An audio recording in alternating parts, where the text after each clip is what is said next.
Chapter first का second topic यानी topic B. और आज हम लोग सीखने वाले हैं रासायनिक संयोजन के नियम। और ये रासायनिक संयोजन के नियम हम लोग को कुल मिलाकर के 5 पढ़ना है। रासायनिक संयोजन के जो नियम है वो हम लोग इसमें 5 नियम पढ़ेंगे, 5। लेकिन इससे पहले जानते हैं कि ये रासायनिक संयोजन है क्या, है ना। तो इसमें होता क्या है ना कि देखो 17वीं शताब्दी की अगर तुम बात करो, आज 21वीं चल रहा है। 17वीं शताब्दी की बात करो तो उस समय हुआ क्या था कि उस समय के जो साइंटिस्ट थे नए नए पदार्थों का संयोग कर नए नए पदार्थों का निर्माण करना चाहते थे। जैसे मान लो कि अभी तत्काल में बहुत सारा पदार्थ का निर्माण है कि नहीं। जैसे मान लो कि अगर हम यहाँ पर C+O को मिला दें तो हमको क्या मिल जाएगा, CO मिल जाएगा, कार्बन डाइऑक्साइड मिल जाएगा। तो ये मोनोऑक्साइड, कार्बन मोनोऑक्साइड मिल जाएगा। अब बताओ तो कि यहाँ से अगर देखो तो ये 2 पदार्थ यानी 2 एलिमेंट्स आपस में मिल करके एक नया एलिमेंट्स का निर्माण कर रहा है कि नहीं। तो रासायनिक संयोजन का अर्थ यही है ना कि 2 पदार्थ मिल करके कोई नया पदार्थ का निर्माण करना चाहिए, किसी नए पदार्थ का निर्माण होना चाहिए। और वो निर्माण इसकी भार के अनुसार हो सकता है, भारात्मक। और इससे ही हम लोग बोलते हैं रासायनिक संयोजन के नियम, जिसमें हम लोग 5 तरह का पढ़ेंगे। पहला पढ़ेंगे द्रव्यमान संरक्षण का नियम, और दूसरा है स्थिर अनुपात का नियम, और 3 और पढ़ेंगे। इसके अलावा 3 और पढ़ेंगे, जिसमें तीसरा जो होगा वो होगा गुणित अनुपात का नियम, और चौथा जो होगा व्युत्क्रम अनुपात नियम, और आखिरी जो होता है वो तुमको गैलुसैक का नियम, और वो 5वां होगा। तो एक एक करके हम लोग सारे नियम पढ़ेंगे। तो इसमें आज हम लोग पढ़ने वाले हैं द्रव्यमान संरक्षण का नियम और स्थिर अनुपात का नियम, ये दोनों। तो इसे हम अब देखो, द्रव्यमान संरक्षण के नियम का जानकारी क्लास 9 से ही तुम्हारे पास होगा। और इसका प्रतिपादन करने वाला व्यक्ति जो थे वो तुम्हारा, बताओ कौन? अरे ऑप्शन को चाहिए, उन्हें यहाँ KBC हो रहा है का, बोलो। आप तो लोग याद रखते हो, समझ में नहीं आता है। द्रव्यमान संरक्षण का प्रतिपादन जो करने वाला व्यक्ति थे लवाइजिए। इसमें जो साइंटिस्ट आएंगे वो लवाइजिए या लवाइजर, बहुत सारा इसको लोग बोलता है, लवाइजिए। फ्रांस के साइंटिस्ट। और इन्होंने क्या किया कि एक H आकार का नली लिए। एक H आकार का नली समझ में आ रहा है? जैसे उन नली कहने का मतलब कि कोई ट्रक नली होगी, जैसा ऐसा उनका नली था, इस तरह से, इस तरह से। और इस नली में उन्होंने भर दिए बहुत सारे रासायनिक अभिक्रिया करने वाले पदार्थ को। और जैसे ही इसमें डालें और इसमें डालें, और डालने से पहले क्या करते हैं कि इस नली यानी कि इस बर्तन की बात करो तो इस बर्तन को वजन कर लेते हैं पहले ही। मतलब कि इसमें बहुत सारा क्या डाल दिए, पदार्थ को इस तरह से डाल दिए हैं। और इधर भी कुछ पदार्थ डाला होगा, इधर भी इस तरह से। और इसको मिलाने से पहले देखो यहाँ पास पाइप लगा हुआ है, नली है, तो इसका ये अलग परख नली है, ये भी अलग है, एक ट्यूब अलग है और ये अलग है। इसमें कुछ अलग मटेरियल डाला हुआ है, इसमें कुछ अलग है। और अलग डालने के पहले मतलब डाले हुए हैं, और इसको अभिक्रिया करने से पहले क्या करते हैं कि पूरी तरह से इस बर्तन को वो वेट कर लेते हैं, वजन कर लेते हैं। और वजन करने के बाद मान के चलो कि इस टोटल का वजन आ गया हमारे पास 50 ग्राम या 500 ग्राम, और इसको अच्छी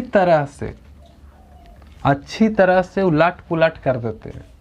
मिलेगा ना, जैसे इसका जो भी मटेरियल होगा वो निकल के इसमें आएगा, इसमें चला आएगा। मैंने उलटने पुलटने के बाद जैसे ही अच्छी तरह से अगर मिल जाता है, तो मिलने के बाद बताओ तो इसका जो होगा रिएक्शन, वो रिएक्शंस कुछ ऐसा हो जाएगा,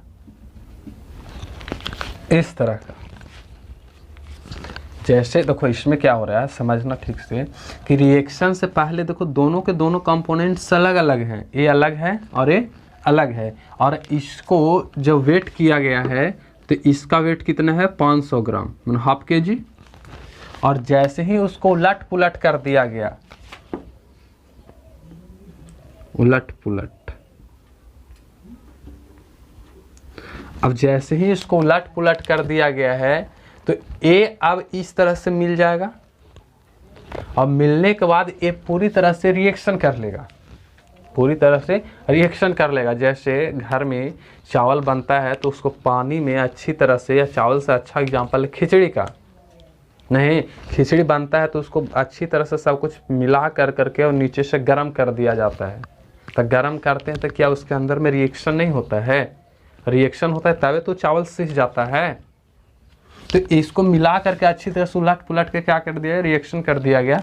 और रिएक्शन करने के बाद जब देखते हैं कि ए वाला बर्तन को जो सेम है, इसका भी वजन देखते हैं कि 500 ग्राम ही है, इसका वजन भी कितना है 500 ग्राम। तो यहाँ से एक बात निकल करके तो साफ आ रही है कि रिएक्शन करने से पहले और रिएक्शन करने के बाद इसके द्रव्यमान में कोई चेंजेज नहीं आ रहा है। आ रहा है? तो द्रव्यमान संरक्षण के नियम क्या कहता है कि किसी भी पदार्थ के द्रव्यमान को कभी भी नाश नहीं किया जा सकता है। सिर्फ उसकी द्रव्यमान को क्या कर सकता है आदमी, रूपांतरण कर सकता है, लेकिन पूरी तरह से विनाश से नहीं किया जा सकता है। मतलब कि यहाँ अगर इसको अगर हम लैंग्वेज दें, एक तरह से इसको हम डिफाइंड करना चाहें तो हम लिख सकते हैं, और वो इस तरह से देखो ये कि सभी प्रकार के भौतिक या रासायनिक, चाहे वो भौतिक हो रिएक्शन या रिएक्शन रासायनिक हो, जब परिवर्तन होता है उसमें तो परिवर्तन में कुल द्रव्यमान संरक्षित रहते हैं, मतलब बदलते नहीं है। तो ये तुम्हारा द्रव्यमान संरक्षण का नियम था। जैसे मान लो कि इसको और अगर सटीक समझना है तो मान लो कि एक एग्जांपल से इसको हम समझते हैं और एक क्वेश्चन देते हैं, और वो क्वेश्चन हम लिखते हैं, उसके बाद हम बनाएंगे। तो लिखते क्या, हम क्वेश्चन बोल देते हैं और तुम लोग क्वेश्चन लिख लोगे, ठीक है। और एक एग्जाम्पल से हम लोग समझ लेंगे, ठीक है। ऐसा करो कि क्वेश्चन तो लोग राइट करो, नहीं उतार, एक मिनट, इसको राइट करके उसके बाद क्वेश्चन राइट करोगे। राइट करो तो इसे देखो, क्वेश्चन एक बार फिर हम पढ़ देते हैं।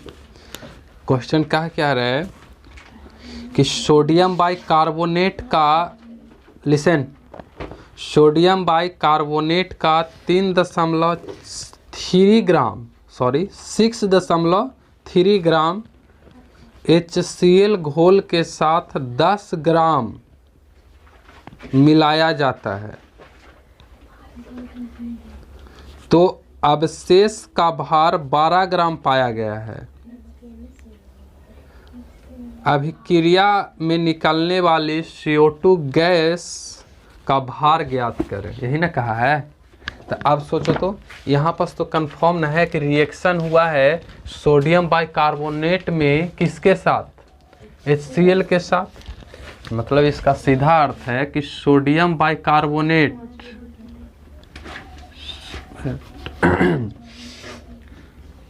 सोडियम बाइकार्बोनेट का रिएक्शन हुआ है किसके साथ, HCl के साथ।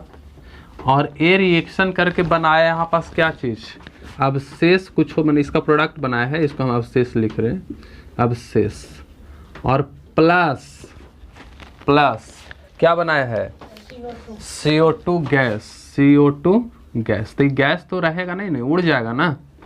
और इसमें हमको एक बात दिया है कि ये जो सोडियम बाइकार्बोनेट है वो 6.3 ग्राम है और इसको मिलाया गया है 10 ग्राम HCl के साथ, यही ना है। और जब इसको फिर मिला करके इधर वेट किया गया है तो देखा गया है कि जो अवशेष के रूप में बचा है इसमें, इस अवशेष का वजन है 12, पूरी 12 है, 12 ग्राम, 12 ग्राम। तो कह क्या रहा है कि ये जो कार्बन डाइऑक्साइड बना है, ये कार्बन डाइऑक्साइड का वजन कितना था जो उड़ गया है, जो उड़ गया है। तो ये बात तो पहले से तुम जान रहे हो, अभी जस्ट पढ़े हैं रासायनिक संयोजन नियम के प्रथम नियम में कि द्रव्यमान संरक्षण का नियम, कि अभिक्रिया से पहले और अभिक्रिया के बाद कुल द्रव्यमान में कोई परिवर्तन नहीं होता है। तो यहाँ हम लिख सकते हैं ना कि द्रव्यमान संरक्षण के नियम से। अब द्रव्यमान संरक्षण का नियम क्या कहता है कि अभिक्रिया के पहले, तो अभिक्रिया के पहले इसकी कुल वजन, तो अभिक्रिया से पहले कितना है वजन, तो हम लिख देते हैं अभिक्रिया से पहले वजन। अब बताओ तो इस अभिक्रिया से पहले की अगर बात करोगे तो कितना अभिक्रिया से पहले, 6.3 प्लस ये 10, तो कितना आ गया 10 और 6 16.3 ग्राम, इतना ग्राम। तो अभिक्रिया के बाद भी तो इसको इतना ही रहना चाहिए। अर्थात अगर हम लिखना चाहें तो ऐसे लिख सकते हैं अभिक्रिया से पहले का वजन और ये बराबर कितना होगा अभिक्रिया के बाद, अभिक्रिया के पश्चात। अभिक्रिया के पश्चात मान लो कि अवशेष हमको दिया है 12 ग्राम, मान क्या लेना है, दिया है ना। तो इसको अगर देखोगे तो हमारा कितना है 12 ग्राम। तो इसका अभिक्रिया के अवशेष की जगह पे कितना लिखेंगे 12 ग्राम प्लस CO2 का तो वजन दिया नहीं है, इसको तो पूछ रहा है। इसको मान लो कि हमारा CO2 का वजन x है या कुछ है, x मान लेते हैं। तो अब इस दोनों को हमको क्या करना होगा, बराबर करना होगा। तो इसको जोड़ेंगे तो कितना आ जाएगा 16.3 और बराबर हो जाएगा 12 प्लस x। अब x का हमको वजन निकालना है, तो x को अगर रोक दोगे तो 12 इधर प्लस है तो इधर किस में आएगा माइनस में, यानी 16.3 माइनस 12। तो x बराबर कितना हो गया 12 4 16, यानी 4.3 ग्राम। अब इसको हम लोग क्या माने हैं, CO2 का वजन माने हैं। तो CO2 का वजन बताओ तो कि CO2 जो है अभिक्रिया के दौरान कितना वजन का CO2 उड़ गया है। तो CO2 जो उड़ा है वो कितना उड़ा है 4.3 ग्राम, 4.3 ग्राम। क्योंकि इस नियम का प्रतिपादन तभी होगा जब अभिक्रिया से पहले और अभिक्रिया के बाद कुल द्रव्यमान संरक्षित रहे, मतलब कि चेंज ना करे। तो इस तरह से इसको हम लोग बना सकते हैं। तो यहाँ बताओ तो कि अभिक्रिया में एक का वजन गायब है तो हम निकाल सकते हैं कि नहीं, तो इस तरह से निकाल सकते हैं। और अब हम लोग इसके बाद पढ़ने वाले हैं स्थिर अनुपात का नियम, स्थिर अनुपात का नियम। तो इससे फर्स्ट यू राइट। देखो अब इसका सेकंड हम लोग देखते हैं और वो स्थिर अनुपात का नियम। इस स्थिर अनुपात का नियम को समझने से पहले हम लोग एक एक्सपेरिमेंट करते हैं, तब जाकर के समझ में आता है, ऐसे समझ में नहीं आता है। इसको लास्ट में हम बताएंगे कि स्थिर अनुपात का नियम होता क्या है या कहते किसको हैं। इससे पहले तुम इसको देखो कि अगर मान लो कि हमारे पास कोई अभिक्रिया दिया हुआ है और उस अभिक्रिया से हमको CO2 गैस का निर्माण करना है या जल का निर्माण करना है या किसी और चीज़ का निर्माण करना है। तो ये अभिक्रिया तो CO2 का अगर निर्माण करना है तो हम बहुत सारे तरीका से अभिक्रिया का CO2 का निर्माण कर सकते हैं। अगर हमको कार्बन डाइऑक्साइड गैस का निर्माण करना है तो इसको निर्माण करने के लिए अनेक विधि है, जिसमें हम 3 विधि तुमको सामने रखें। जिसमें पहला है कोल के दहन से, मतलब कि अगर हम कोयला को जला दें तो उससे निर्माण होता है CO2। जैसे मान लो कि मेरे पास कोयला है, तो कोयला है तो क्या क्या होगा, कार्बन होगा, C+ और इसको ऑक्सीजन की उपस्थिति में क्या करेंगे, जलाएंगे। तो जैसे ही कार्बन को ऑक्सीजन की उपस्थिति में जलाएंगे तो हमारा क्या निर्माण होगा, CO2, गैस बन गया। एक और समझो कि संगमरमर पर HCl अम्ल की अभिक्रिया करेंगे। संगमरमर मतलब कैल्शियम कार्बोनेट, कैल्शियम कार्बोनेट को बोला जाता है संगमरमर, CaCO3 कैल्शियम कार्बोनेट। और जैसे ही कैल्शियम कार्बोनेट को तू अभिक्रिया कराओगे किससे, हाँ HCl से, HCl से, तो एक कैल्शियम क्या संगमरमर है ना, तो कैल्शियम हाँ कार्बोनेट, तो इसको जैसे ही तू अभिक्रिया कराओगे HCl से तो ये तुम्हारा बना लेगा calcium chloride, calcium chloride CaCl। और इसके साथ साथ बनाएगा ये जल H2O, और लास्ट में बनाएगा CO2। देखो यहाँ पास भी संगमरमर पर जैसे HCl का अभिक्रिया कर रहे हैं तो हमारा क्या हो रहा है, अभिक्रिया के दौरान कैल्शियम क्लोराइड का अभिक्रिया निर्माण हो रहा है, जल का निर्माण हो रहा है और CO2 का निर्माण हो रहा है। यहाँ भी CO2 का निर्माण हो रहा है, यहाँ भी निर्माण हो रहा है। अब एक और देखते हैं, चूना पत्थर। रियली में चूना पत्थर और संगमरमर एक ही चीज़ होता है, फिर से समझो। देखो तीसरा जो है वो तुम्हारा चूना पत्थर, रियली में ये दोनों एक ही चीज़ होती है, संगमरमर और चूना पत्थर एक ही चीज़ होता है। संगमरमर का भी सूत्र ये और चूना पत्थर का भी सेम होता है, कैल्शियम कार्बोनेट। और जैसे ही इसको तोड़ोगे, विघटित करोगे, ताप दोगे, इस डेल्टा का अर्थ क्या होता है, ताप में परिवर्तन। तो जैसे ही इसको तुम चूना पत्थर को क्या करोगे, ताप दोगे, तो ये टूट जाता है कैल्शियम ऑक्साइड में। किसमें टूटता है, calcium oxide plus CO2 gas, CO2 gas. अब यहाँ से तुम देखो, अगर इसकी तुम बात करो तो इस तीनों में लास्ट प्रोडक्ट को देखोगे तो हमारा क्या है, CO2 है। अब इस CO2 को प्राप्त करने का तरीका क्या है, अलग अलग है। पहला हमने कोयला को जला करके प्राप्त किया है, दूसरा संगमरमर के साथ HCl मिला करके प्राप्त किया है, और तीसरा चूना पत्थर को विघटन से CO2 प्राप्त किया है। लेकिन सब में तुम देखो तो इस तीनों में देखोगे तो इसमें तुम कार्बन और क्या है, ऑक्सीजन है। तो यहाँ कार्बन का होता है 12, कार्बन का भार कितना होता है 12, तो और ऑक्सीजन यहाँ पास हम याद रखो कार्बन का भार है और इधर हम ऑक्सीजन कर लेते हैं। तो ऑक्सीजन का 1 का 16 होता है तो 2 का 32 होगा। इसी तरह से यहाँ भी तुम देखो तो इसका भी अगर तुम भार ज्ञात करो तो कितना हो जाएगा, यहाँ भी तो एकदम सेम ही है, यानी यहाँ C है, इसका कितना होगा 12, ऑक्सीजन का 16 होता है और 2 है तो 32। यहाँ भी कितना देखोगे, 2 का ऑक्सीजन है, यहाँ कितना हो जाएगा 32। यहाँ भी तुम देख सकते हो कितना है, C 1 है यानी 12 होगा, और इसका भी क्या है 32 होगा। अब इन सबों को अगर तुम काट करके देखो कितना हो जाएगा, 3 चौक को 12, 4 तिये 12 और 8 चौक को 32, मतलब 3:8। इसको भी काटो, 3:8।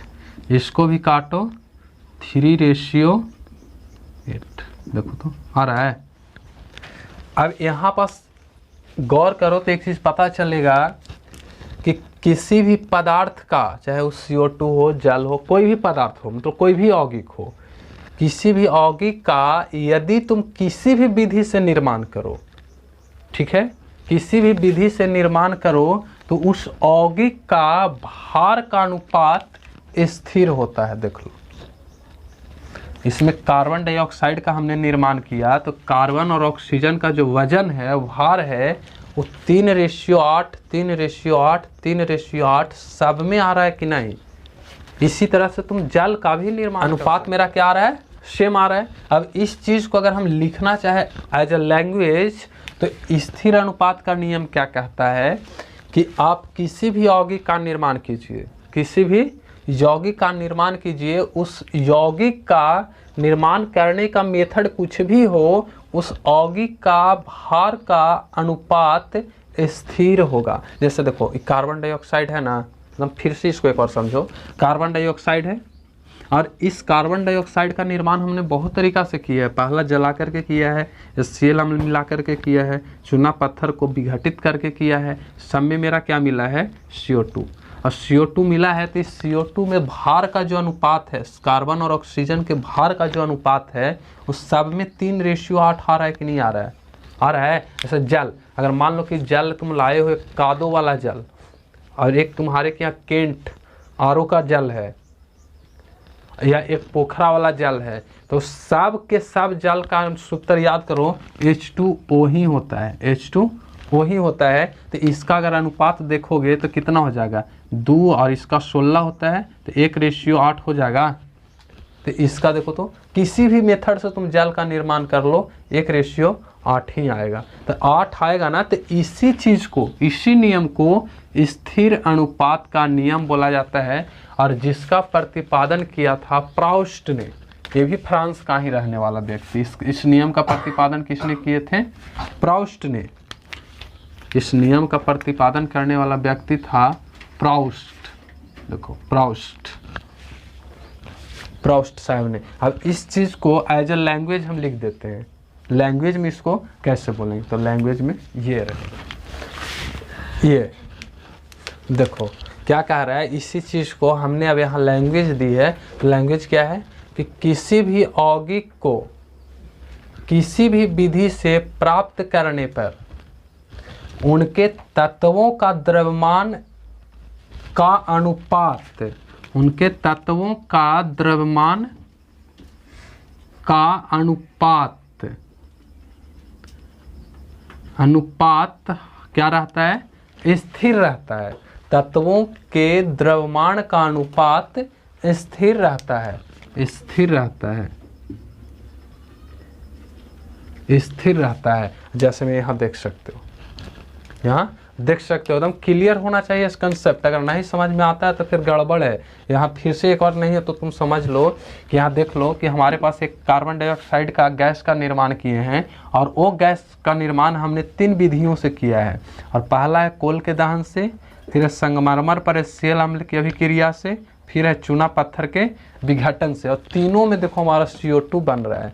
अब इस तीनों में अगर हम कार्बन और ऑक्सीजन का अनुपात निकालें, द्रव्यमान का अनुपात, तो इस तीनों अभिक्रिया में तुम देखो कि कार्बन और ऑक्सीजन के जो अनुपात है वो 3:8 आ रहा है, 3:8 आ रहा है, 3:8 आ रहा है। तो हम कह सकते हैं ना कि इसके द्रव्यमान क्या होते हैं, एक स्थिर अनुपात में है। तो यहाँ भी तुम देख सकते हो, इसी चीज़ को यहाँ लैंग्वेज दिए हैं कि किसी यौगिक को किसी भी विधि से प्राप्त करने पर उनके तत्वों का द्रव्यमान का अनुपात हमेशा स्थिर रहता है, अर्थात बदलता नहीं है। और इस नियम को ही बोला जाता है स्थिर अनुपात का नियम, जिसे प्राउस्ट ने क्या किया था, प्रतिपादन किया था। और इसके बाद हम लोग को 3 और पढ़ना है, वो थोड़ा सा चक्कर देगा तुम लोग को, वो अच्छा टॉपिक रहेगा, ये सब पढ़ा हुआ चीज़ है। तो अब इसको राइट करो, और वो तीनों को हम लोग अगले क्लास में देखेंगे, ठीक है, अगले क्लास में उसको पढ़ेंगे।